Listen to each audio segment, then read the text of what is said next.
اور سیدنا صدیق اکبر رضی اللہ تعالیٰ صحابہ کے اندر نسب میں اعلم تھے. ایک جملہ صدیق اکبر کی شان میں عرض کروں آپ سے, صحیح بخاری شریف کے اندر, اور علم الانساب سب سے دقیق علم ہے, سب سے مشکل علم ہے, اور حدیث کا بھی دار و مدار جو ہے وہ اسماء الرجال پر ہے. یعنی حدیث کا دار و مدار اسماء الرجال پر, اور اسماء الرجال کا جو مکھن اور خلاصہ ہے وہ علم الانساب. صحابہ کرام کی جماعت میں اعلم الانساب جو تھے وہ حضرت ابوبکر صدیق تھے. حضرت حسان کو یہ بات پہنچی جو حضور کے دربار کے شاعر ہیں. بات میری سمجھ رہے ہیں تو کچھ لوگ ابھی چوکنا ہے, ذرا چہرے پر کھلکھلا کر تھوڑا سبحان اللہ کہیے. اتنی قیمتی باتیں کچھ میں اور آپ سیکھ رہے ہیں. شاید ہمیں 15 سال اس کو پڑھنے میں لگ جائے اور چند دنوں میں ہمیں مجھے اور آپ کو سمجھ میں آ رہی, تو یہ آپ کو اپنے ٹائم پر جب کام آئے گی نا, آپ کہیں گے یار کیا بات میں نے سیکھی تھی. ابھی شاید ہمیں ضرورت نہیں پڑ رہی تو ہم اس پر وہ نہیں کر رہے ہیں. تو ٹھیے پر چائے کی دکان پر ادھر ادھر یہ الٹی سیدھی بات کرنے کی وجہ یہ مبارک باتیں پھیلانی چاہیے تاکہ قرآن کا ذوق پیدا ہو, اور اسلام پر جو اعتراضات خواہ بنائے جاتے ہیں ایتھسٹ کی طرف سے اور ملحدین کی طرف سے, ان کی کمر توڑی جائے یا ان کے لیے ہدایت کے راستے ہموار کیے جائیں. غور کر رہے ہیں آپ. حضرت حسان رضی اللہ تعالیٰ عنہ سرکار کے جل قدر صحابی ہیں, وہ حضور کے دربار کے شاعر ہیں. مجھے مفتی صاحب کو کہنے لگا کہ یار یہ بہت اچھا اسپیکر ہے, مقرر ہے. میں نے کہا مقرر ہونا کمال نہیں, لسنر اچھا ہو تو پھر کمال. توجہ, یہ باقاعدہ ایک نفسیات ہے. لسنر اگر ذوق والا ہو تو پھر خطابت اور ہوتی ہے. تو خطیب کا کوئی کمال نہیں ہوتا, کمال لسنر کا ہوتا ہے کہ وہ مضمون کو کتنی باریکی سے سمجھ رہا ہے. اتنی موٹی عقل نہ ہو کہ ایک بات کو 10 منٹ میں سمجھا دے, وہ اشارے سے سمجھ جائے تو 10 منٹ ایسے بچ جاتے ہیں. نہ آپ کے پاؤں دکھیں نہ ہماری پسلیاں دکھیں, بات تو مکمل ہو جائے. حضرت حسان جو ہے یہ اس لیے کہ میرے اور آپ کے اندر قرآن کو سمجھنے کی پیاس بیدار ہو. پیاس نہ لگے نا تو ٹھنڈا شربت بھی مزہ نہیں دیتا, اور پیاس لگ جائے نا تو سادہ پانی بھی کہتا کیا میٹھا پانی تھا. ہم نے کہا پانی نہ میٹھا تھا نہ پھیکا, سارا کمال تیری طلب کا تھا. جب طلب تھی تو پھیکا بھی میٹھا لگا, اور جب طلب نہیں تھی تو میٹھا بھی پھیکا لگنے لگا. وہ اقبال نے کہا نا یہ بات کہ خدا تجھے کسی طوفان سے آشنا کر دے کہ تیری بحر کی موجوں میں اضطراب نہیں. تو اللہ طلب پیدا فرما. جب طلب ہوتی ہے تو پھر گویا کہ بڑھاپے میں بھی جوانی کا رنگ آتا ہے, اور طلب نہیں ہوتی ہے تو 16 سال کا بچہ بھی ایک بالکل بوڑھا ہو جاتا ہے. تو مین چیز ہے کوشش اور طلب. حضرت حسان رضی اللہ تعالیٰ, میرے بزرگوں بھائیوں, یہ سرکار دو عالم صلی اللہ علیہ وسلم کے دربار کے نعتخواں ہیں. نعتخوانی سے مراد یہ کہ ترجمان بھی ہیں. یہ دو کام کرتے تھے, ایک تو حضور کے وصف بیان کرتے تھے, اور دوسرا جو حضور پر تنقید کرے تو الفاظوں سے اس کے دانت کھٹے کرتے تھے. سرکار دو عالم مسلم شریف کی حدیث ہے, سرکار فرماتے میرا حسان بڑا کمال کا ہے, یہ اپنی زبان سے جہاد کرتا ہے, یہ میرے وصف بیان کرتا ہے اور میرے دشمنوں کو جواب دے کر ان کے سینوں پر زخم اتارتا ہے. جامع میں آپ نے پڑھا, مفتی صاحب کے شاگرد موجود ہے, کہ کلمہ جو ہے وہ کلم سے بنا ہے, اس کا معنی زخم دینا. اور وہاں پر علامہ جامی نے پورا شعر بھی لکھا کہ کیونکہ تلوار کا زخم مندمل اور صحیح ہو سکتا ہے, زبان کا زخم نہیں ہوتا. تو سرکار دو عالم صلی اللہ علیہ وسلم نے حضرت حسان کی تعریف فرمائی. فرما حسان جب تک میرے دشمنوں کو جواب دیتا رہتا ہے تو جبریل اس کے پشت پر کھڑے ہو کر اس کی مدد کرتے رہے. پتا چلا ناموس رسالت کی خدمت اور حضور کے دشمنوں کو للکارنا دلائل کے ساتھ اور پیغام حق کے ساتھ, یہ ہر ایک کے لیے ممکن نہیں ہے. جس کی پشت پر جبریل ہاتھ رکھتے ہیں خدا اس سے یہ کام لے لیتا. حضرت حسان کو بات پہنچی کہ قریش, مکہ کے قریش کے مشرکین و کفار نے گھٹیا الفاظ, کیونکہ زمانہ شعر شاعری کے تھا, زبان پر ان کو بڑا عبور تھا. کیونکہ آپ سیدھی اگر کسی کو بات کریں نا تو چبن اور ہے, لیکن شاعری اور مختصر کلام کر دے تو چبن اور ہے, بشرطے کہ اس کی عقل بھی باریک ہو, موٹی عقل ہو, سمجھ نہ پا رہا ہوگا میری یہ بات کیا کی ہے. لیکن اہل عرب بڑے ذہین تھے.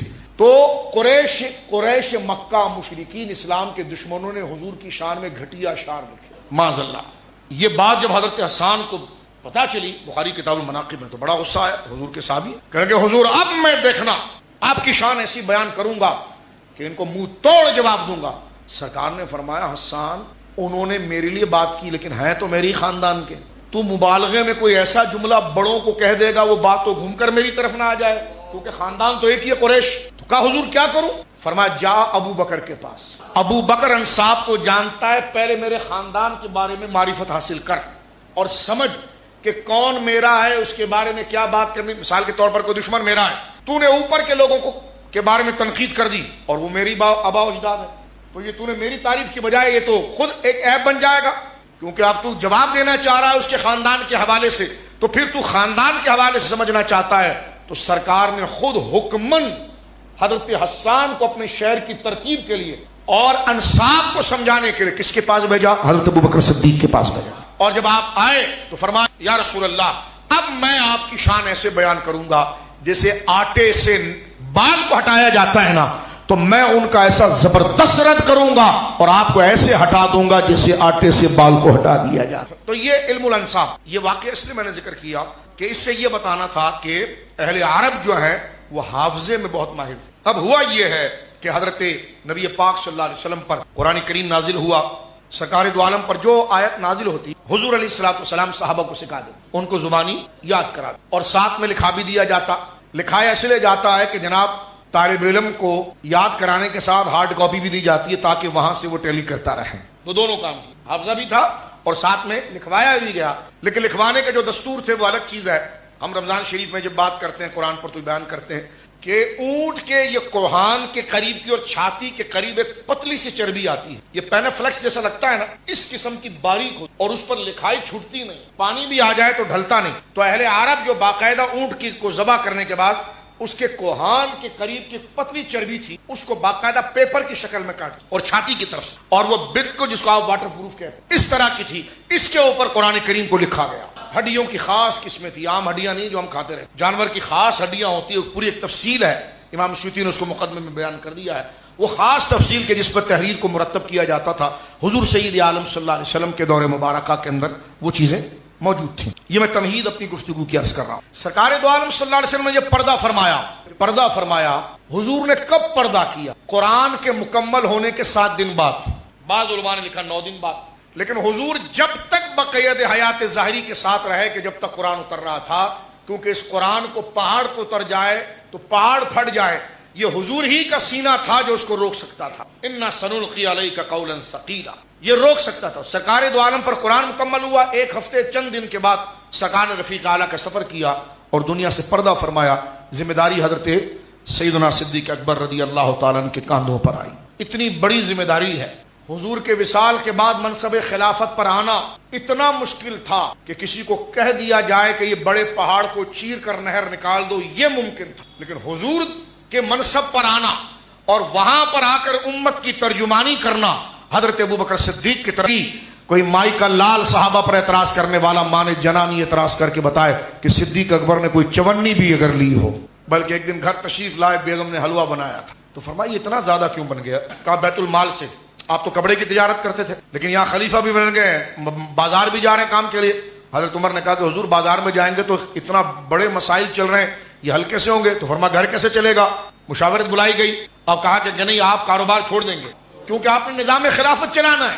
یہ نہیں کہ فلاں زمین ہتھیا لی، جعلی کاغذ بنا دیے، چائنا کٹنگ کر دی. نہ آپ نے غلط لوگوں کو پڑھ کر صحابہ کو سمجھا ہے، اس لیے تمہارے ذہن میں یہ اندھیرا آ رہا ہے. قرآن میں جن کی شان اور عظمت بیان فرمائی، جن کی نیابت کو رسول اللہ کی نیابت قرار دیا. اللہ اکبر. سنیے، سیدنا ابو بکر کو کہہ دیا گیا کہ آپ مارکیٹ نہیں جائیں گے. ارے مارکیٹ نہیں جاؤں گا، دھندا نہیں کروں گا تو گھر والوں کو پالوں گا کیسے؟ اور کوئی میرا دھندا آج کا ہے کپڑے کا، یہ تو پرانا ہے. کہنے لگے اگر آپ کاروبار میں لگے رہیں گے، دکان پر جائیں گے تو جتنا وقت جائیں گے تو حضور کے وصال کے پاس 3600 مسائل کھڑے ہو گئے. یہ حل کیسے ہوں گے؟